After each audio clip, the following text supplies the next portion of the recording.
So the baseline of my book, Hack Your Education, is learn to walk as little as possible to get good grades and pass your exams. So you have time to actually focus on what really matters. And what really matters depends on who you are and what you're interested in. So I really tried to create this book in the most gamified and fun way possible because teenagers usually they don't like that much to read.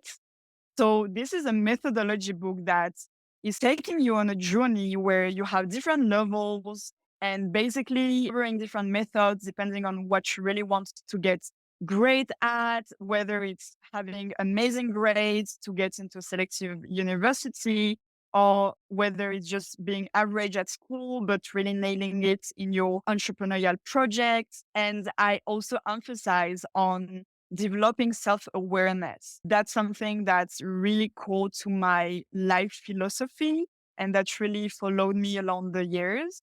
How to question myself on the beliefs I was taught to believe and the things I was taught to do can allow me to maybe find better strategies to live the life that really makes me happy and fulfilled. I really thought about this book as I was writing it and creating it as the teenager's Bible. All the things, all the topics that I would have liked to be covered at school that I would have liked to know earlier. The average teen don't doesn't need as that much time to study for a senior exam. Like for sure, school is a huge waste of time. Still, you have to study in order to get that exam. There is plenty of things that you need to learn, whether in history or math and so on. So it was insanely hard. And really, the thing that I also discovered while doing all those experiences was, whoa, I don't know how to motivate myself. I don't know how to learn. I don't know how to create myself a schedule because school always did that for me and always forced me into its way of teaching and so on. So it was really difficult. And just, yeah, the whole thing was to work insanely hard in order to make it both a full-time job at 16 and a senior exam to pass was a lot. Hello, wonderful humans. I'm Serge Hunt, and this is the City as a School Young Champions podcast. The following is a conversation with Zelda Poem. At the time of recording, Zelda is 20 years old. She's the author of Hack Your Education, a book which helps teens to question the school system and find alternative pathways to success. It's written from her experience as a high school dropout in France, then home educating herself to pass the exams as an external candidate. At the same time as home educating herself and dropping out of school, she also landed her first job at an education technology startup. She also co-founded Reverse, a program for young creators. We cover her strategies on how she managed to balance leaving school, working and finding her first internship, as well as all the projects that she's working on to help other teens do the same. As always, show your love for our young champions by liking this video and sharing it with your friends on social media. So we met on Twitter and I was introduced to you by multiple people saying I should speak to you, Zelda. For people who don't know what you're about and what you do in the world, how would you describe what you do? Thanks, Serge. I'm very happy to jump on this podcast. So I like to describe myself as a hacker because that's what I've been doing for the most part of my precedent years with my education, my entrepreneurial projects. So everything started when I dropped out from school at 16 years old and started to work for an tech while studying in order to pass my senior exam. And from that experience, I then created a program for young entrepreneurs to learn how to launch projects. And I wrote a book called Hack Your Education. And since then, I've explored plenty of other paths. I got very much into psychology, art therapy, nonviolent communication, all the tools basically that I could find to continue support teenagers into their education journey, basically. And I'm sure we're going to dive into all of those different pieces in a second. But before you had Absolutely. this shift of energy to ed tech and to writing books, you were in a traditional school context in France. Walk me through when you were going through normal school. When did you start to notice this light bulb moment go off for you, which led you to say, oh, we could do this differently, or there's something else I should be Mm. looking at? So I guess my light bulb moment was when I was 15 years old and I decided to write online my first article about education. And this article is called something like French Students Explain Why It's Time to Revolutionize School. I don't really know why I wrote this article, honestly. Like, none of my peers would have done something like that. But I just felt so unhappy, unsatisfied with the school system. And also, I kind of had this realization that no one ever asked students their opinion about their education. And so I wrote this article, which was definitely my first light bulb moment because it led me to realize three things. First, that I have a voice, which is a very powerful realization as a teenager in a traditional system because nobody listened to you and nobody really respects or dare to listen to what you have to say. Then I realized that thanks to the internet, I could connect with peers all over the world and exchange ideas. And finally, I realized that there must be something more than school to life. And that's not when I did not right away dropped out after this publication, but it definitely put me on the path to my dropping out experience. And what inspired you said it was random why you wrote this thing. Was there a moment that you were like, "Ah, I really need to write this thing," or did it just come really naturally? Yeah, at the time. So yeah, I think it's good to give you a kind of a picture of the kind of teenager that I was. So indeed, I was in a public school, really traditional style in France, and I was not the little genius. I did not have any kind of support system that really pushed me to explore hobbies or things like that. So at the time, I really believed for example, that I have no passions. I was really bored in and outside of school. One thing that I like to do though was to write. And so I guess I knew that I like to write. So I started to write a little bit here and there. In the meantime, I really fell in love with the internet and I really started to explore way more than the average teen all the resources that I had access to. And finally, as I said, this realization of, but wait, nobody is really listening to teenagers' voice on what, how should education look like for them, led me to interest myself on education and to really become this education nerd, basically reading all articles I could about pedagogy or the different education system that exist in the world. So that's a bit this mix that led me to this writing. And yeah, then hap- happened that I connected with many people online through this publication. And yeah, finally Yeah. decided to drop out. You mentioned, like, exposing yourself to stuff on the internet and going through this discovery process, and I feel like, I might be wrong, but if you looked around at your peers, not many of them were doing that. You were by yourself in many ways. What kind of advice would you give to other people who might have this intuition, but they're searching online for different school systems or different approaches to pedagogy? What were you finding on the internet, which they could go towards? What really worked? A lot of people talk about Twitter being quite expansive. What other communities or groups did you join? Yeah. So my experience was not joining any kind of communities really when I started to write online and then drop out. I was really lonely at the time. What definitely helped. So when I decided to drop out and join this edtech startup, I also moved away from my hometown to live in Paris to be able to work for this company. So I literally left all my friends, arrived to a city where I knew no one, and started to walk with adults, it was unbelievable, really. And so at the time, it was back in 2018, there weren't as many programs to help homeschoolers to really hack their education, learn online. So I spent a lot of time on YouTube and on the socialization part. I just became friends with a lot of entrepreneurs. So of course they didn't know what I was going through and they didn't know what it looked like to study by myself. But I guess, and especially at the time in France where the startup culture was not as developed as in other parts of the world, entrepreneurs and homeschoolers had one thing in common, which is that not many people understand what you're doing.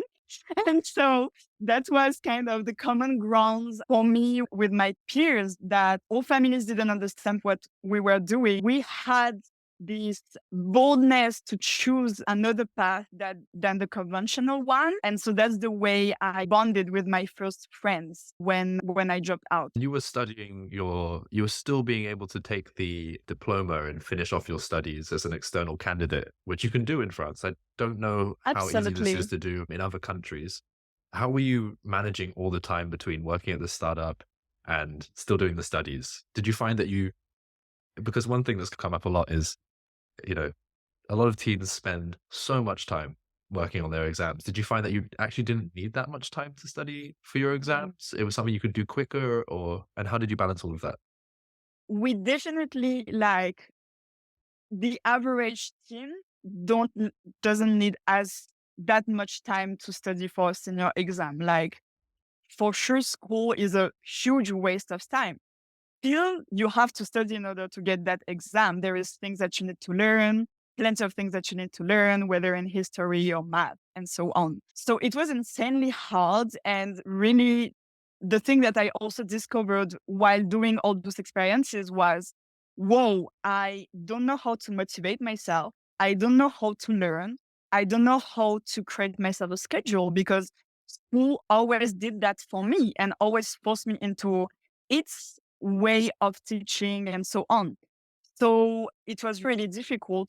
And just, yeah, the whole thing was to work insanely hard in order to make it. Both a full time job at 16 and a senior exam to pass was a lot. Then what really helped me, and this is something I decided to pass on to as many teenagers as I could, was understanding how my brain works.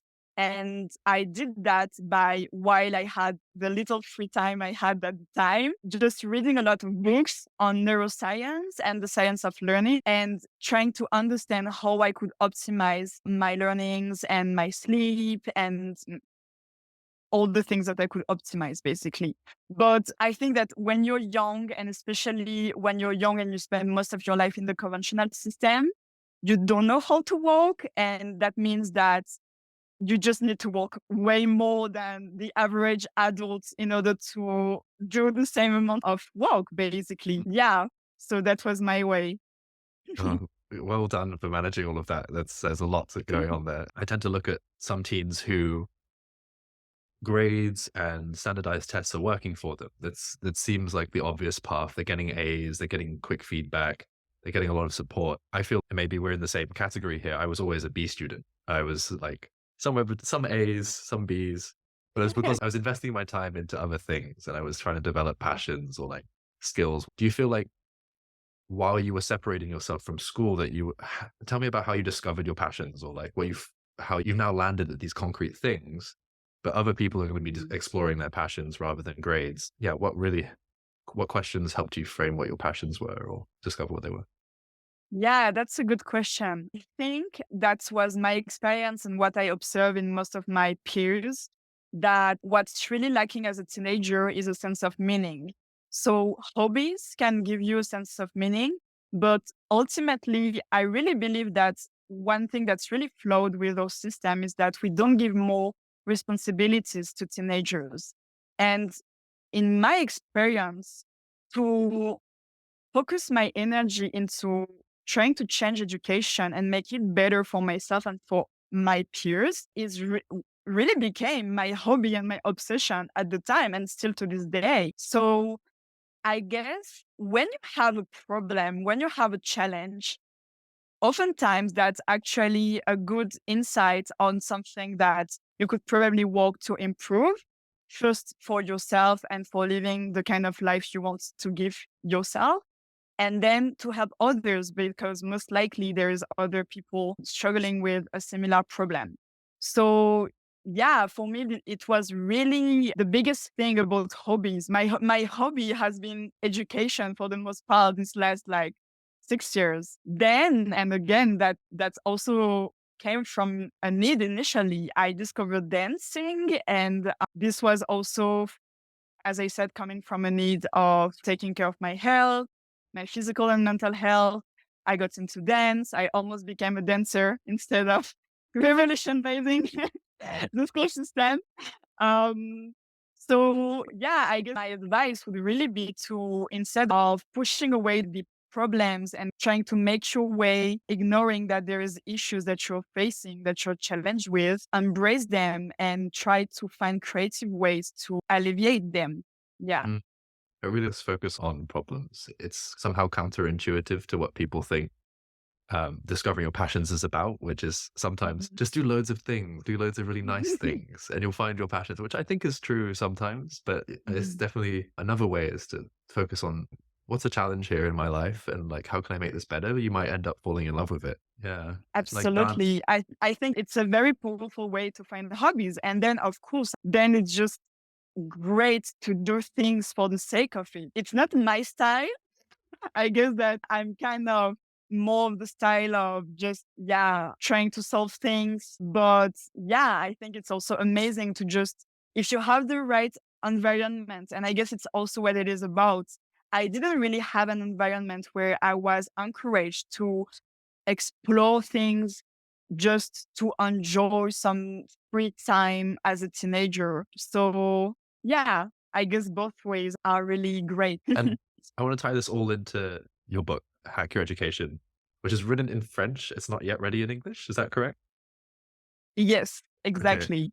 What are the kind of key themes in the book? We've touched on some things like passion and self-directed learning and working, but yeah, what are the key themes in that book? Yeah. So the baseline of my book, Hack Your Education, is learn to walk as little as possible to get good grades and pass your exams. So you have time to actually focus on what really matters. And what really matters depends on who you are and what you're interested in. So I really tried to create this book in the most gamified and fun way possible because teenagers usually they don't like that much to read. So this is a methodology book that is taking you on a journey where you have different levels and basically covering different methods depending on what you really want to get great at, whether it's having amazing grades to get into selective university, or whether it's just being average at school, but really nailing it in your entrepreneurial projects. I address, as I said earlier, all the brain theory in a very practical way, because I think that it's so fundamental to learn that to literally everyone. And I also emphasize on developing self-awareness. That's something that's really core to my life philosophy and that really followed me along the years. How to question myself on the beliefs I was taught to believe and the things I was taught to do can allow me to maybe find better strategies to live the life that really makes me happy and fulfilled. So that's, I really thought about this book as I was writing it and creating it as the teenager's Bible. All the things, all the topics that I would have liked to be covered at school that I would have liked to know earlier. I also teach how to write a cold email in order to find apprenticeship in a startup. It's very wide, exactly like really, reflecting what the things I would have liked to know earlier, basically. That's awesome. There's some really tactical stuff in there. So consistent with other people's journeys, which I'm finding is like, how do you get an internship? How do you cold email someone? How do you Yeah. understand all these different parts? And I think it's quite scary at first for people to separate themselves from the school context, or they might even be thinking this at school, but their friends don't support them to think about it. What have you found that helps people to not to just quiet these thoughts and continue down the same path that they've been told? Because they've got every force against them, their parents, their friends saying, "Oh, just do your grades, continue." What have you found helps people to break out a bit more? Yeah, that's honestly, that's the question I'm asking myself right now because I really want to make as many teenagers as possible realize how much power they have over their education. In my experience, my rebellious mind really helped me. And I think that it's pretty common that in the teenage time, you get a bit rebellious, to try to win arguments against your parents, do things differently. And I guess if you find a way to direct that rebellious energy into building things and into all those realizations about your education, and about also obviously discovering that there's a whole different world outside of school that's waiting for you, but that's you're just not get pitched on ever at school. All those things help a lot. My strategy right now with teenagers is definitely to water the seed of rebellious mind and teach them all the ways they can hack their education and their lives. Yeah, it's a really helpful to find communities and people. I think that's what I've been noticing is consistent is having a friend, finding that one mentor or Mm. someone on Twitter who it can, who you go, oh wow, oh they're already thinking about this. Like you said, there is this world outside of there. You just have to find a door into it somehow. Yeah. I want to touch on maybe one more thing before wrapping up is this whole space of getting your first internship or first job or working, in your case, in edtech. How did you find that? Like, did you call DM someone? What advice would you give to people who are looking Yeah. to do this? I cold email a lot of people. The hustle way for getting a job in an industry that you don't know that much about, or just to get a job while not having that many skills to tell, is hustling your way in it, really. The way I did it was literally to learn how to write cold email. I was a teenager. I reflected on what kind of skills I could sell to those companies. And the most obvious one was community management, because I spent a lot of time on social media. Another thing that helped a lot, and that would be the main advice I would give to any teenager who wants to find a job in any industry, is, for instance, to write articles about that industry, because it makes such a big difference when you apply for a job, to show, look, like I just literally wrote articles about that industry. It shows how passionate you are. It shows how proactive you are, how curious you are. So that's a huge green flags for those startups, obviously. Back in 2018, even more in France, that was really unusual for a 16 years old teenager to get a job in a startup. So it was pretty difficult. And that's maybe the other advice I would give. Cold emailing and hustling your way into a startup maybe means that you have to contact, I don't know, 50 different people in order to get one answer. So yeah, doing spreadsheets, finding in one batch all the emails of the CEOs you want to contact, and then doing as many follow-ups as it takes to get an answer, whether it's a yes or no. That was the way I did it, basically. Yeah. Yeah. And then having my first interview, which was so stressful. Yeah, it was really a crazy journey. And I think another main principle that I would share to teenager hearing this, or really anyone, is the infamous fake it till you make it. It has its limits, but that definitely helped me in the same ways as I said, hustling my way in it to create myself a lot of opportunities. I'm sure it's super stressful as well as in the middle of COVID to do that. So, Yes. um, and so you're working on a bunch of things. And before getting into a final message for the audience, there's newsletter, blog, podcast. What are you working on? Where can people find it? So I write every week in my newsletter about social and emotional learnings, the future of education, and the people building it. I interview lots of very inspiring people, getting to know more about their projects and what kind of big principles we can learn from them in order to create a better education system. I'm also on Instagram, where I create content for teenagers on mental health, learning how to learn, how to win an argument with your parents, and all things about surviving high school.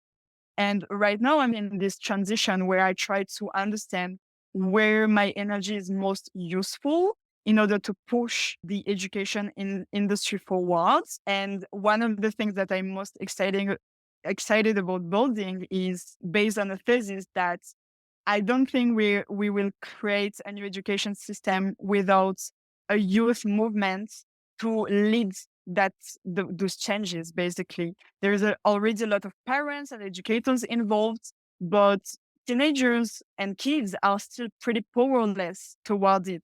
So I really want to gather just together, help them hack their education, and maybe with them create a movement that makes school a better place for everyone. I'm sure we'll have all the links to those things in the comment section. People will be able to find Yeah, it. And what would you like to absolutely. leave with the audience? What's your message to all the teens and the parents who are listening onto this?